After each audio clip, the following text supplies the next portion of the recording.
install the hood struts on the G20. We need to do this just a 10mm socket and a 12 with a 10 wrench. And that's it. First, you gotta remove this bolt. It's a 10. You gotta remove that bolt from the hood. You gotta take this bolt, the top one. It's a 12 bolt, 12mm bolt. Take that one off. Put this part in first.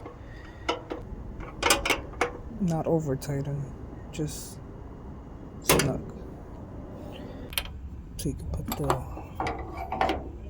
strut like right there and just line it up, and it should look like this when you finish.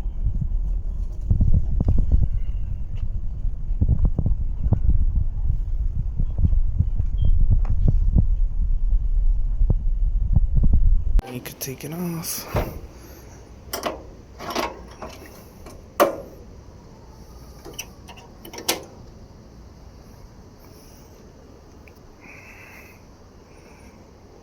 And it's more up.